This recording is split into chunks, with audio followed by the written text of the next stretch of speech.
Women are engaged in so many doing roles, aren't we? Employee, business owner, mother, wife, caregiver, the list is long. But in all that doing, here's the question, are you growing? My next guest believes personal growth is a key component to our emotional and mental health. Connie Sokol is the owner of Back to Basics. She is putting that word growth front and center today. And I think it really is an interesting question for every woman to consider. You kind of gave me a brain bend in thinking that, because we're so active, we're so busy. So we think that motion has to amount to something, right? Right. And if we're moving, then we're being purposeful and we're being productive. And that is not always the case. Yeah, we're wired for that. We're wired to respond to other people's needs. And you look at all those roles that we do, but we have to reserve a slice of the pie for that personal growth. And that's for emotional and mental health. Why is it so difficult for women to reserve that slice of the pie for personal progression, do you think? Because I think for a lot of women, it feels like everybody else's needs look more important than their own. And they haven't yet validated the fact that my needs are often just as important as that other person's. Now, like I said, we're wired to serve, and that's so beautiful because that growth happens in that. Sure, service promotes growth, absolutely. But even, I mean, my personal beliefs are in Jesus Christ, and he went even to the mountain and had time away. So that personal growth is a valid need. And if we don't pay attention, we're gonna get off and we're gonna get sick. We're gonna not be doing well. And then we won't be able to ultimately serve. We will not be able to serve. We're not gonna be able to be engaged in the way that we could and fill the needs that we could. The first step you say to help women kind of get on that track and maybe shift their mindset a little bit is to determine your own desire. What do you mean by that? Figure out what is your personal purpose or passion. What is the thing, when's the last time you even put some time and energy to that particular thing? When you stop for a minute and say, what is it that I really want to do in life? What is it that really makes me feel happy, joyful, whatever? Then the spring of energy and joy will come forth. So there's a couple of good questions that are good for you to ask to make sure that happens. And so one of the first ones is to figure out, what is my choice for growth? What is today the one thing I can do for growing? And I don't think women actually proactively think this way. I think we just get up, look at our list, and we are go. But if you can stop and think, what's the one thing that would make me feel I'm personally growing? You might be surprised. I did this a month and a half ago, and it had been survival mode and 9 months of go, go, go with the kids and this Interfaith Women's Conference, all these things. And I had quiet. And the thing that surfaced was create your beautiful life. And I was shocked by that because I'd wanted to, but I hadn't paid attention. So I put that forward, and some beautiful, amazing things have happened with that.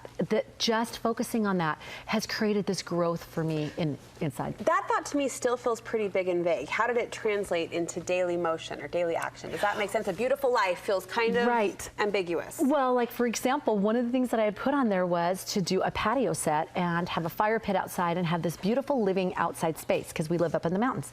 But we hadn't done it for years and years. And so my daughter and I were walking through a store and we saw almost 70% off on this patio set. Nothing super shazammy, but we're like, what? And so we got it. We got the fire pit and we put it together ourselves. Look at you. And we put the fire on and we were sitting there doing marshmallows, and then my other kids come over, and it's just so glorious. And it really has created this growth. It's a place of talking, discussing, growing. It's been beautiful. The second question you like women to ask themselves, what is my personal calling in this life? Again, a big question. Huge question. And again, one we don't ask ourselves. We're just going and doing. Is motherhood an answer, Connie? My personal calling is to be a mother. Is that a valid answer, do you think? I think it depends on every woman, what they would respond. For me, most definitely. And I think we forget that that calling is a package deal. So we say, well, my calling is this, but I'm cleaning toilets and I'm doing, babies.